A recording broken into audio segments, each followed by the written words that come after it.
اعوذ باللہ من الشیطان الرجیم بسم اللہ الرحمن الرحیم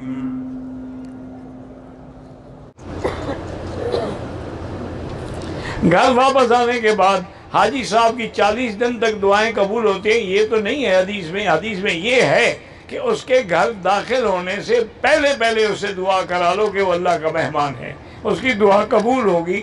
اور حاجی کو بھی حکم ہے کہ جلدی سے گھر نہ جاؤ بلکہ مسجد میں جا کے بیٹھ جاؤ، 2 رکعت نماز تحیۃ المسجد پڑھو، اپنے ساتھیوں کو حال حوال دو مختصر، اس کے بعد سب کے لیے دعا کر کے پھر گھر داخل ہو۔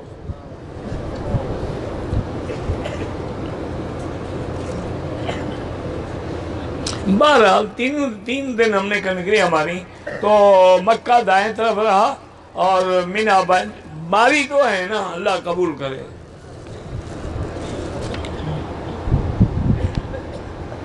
جو شخص ہر مہینے ایام 20 کے روزے رکھتا ہے، 3 روزے، تو کیا حج کے دوران 13 دن حج کے دن نہیں رکھ سکتا؟ وہ ایام تشریق ہیں، حضور نے منع کیا، فرمایا ایام اکل و شرب، یہ کھانے پینے کے دن ہیں۔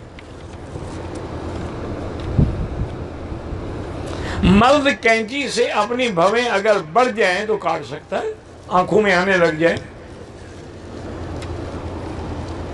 ہم کو قربانی کا وقت 4 بجے دیا گیا، 2 بجے باہر جو ہو گیا اللہ قبول کرے۔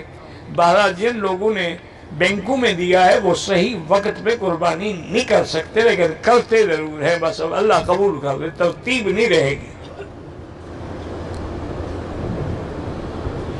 حضور نے اپنی زندگی میں جنازے پڑھانے سے کبھی انکار نہیں کیا، صرف حدیث میں اتنا آتا ہے کہ ایک آدمی کے جنازے پہ انکار کیا، صحابہ نے فرمایا انہو یبغض عثمان، یہ عثمان سے بغض رکھتا تھا اس لیے میں نے اس کا جنازہ نہیں پڑھا۔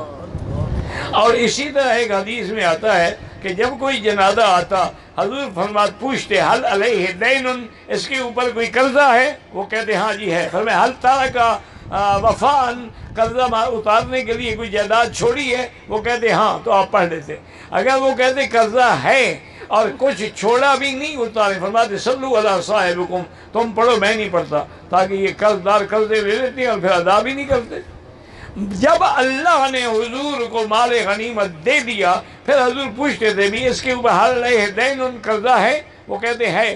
حل ترک وفان، کوئی وفا کوئی چھوڑا ہے؟ انہوں نے کہا نہیں۔ فرمایا انا مولا لمن لا مولا لہو، جس کا کوئی نہ ہو اس کا محمد مدنی ہی وارث ہے، لہذا میں اس کا قرضہ ادا کروں گا۔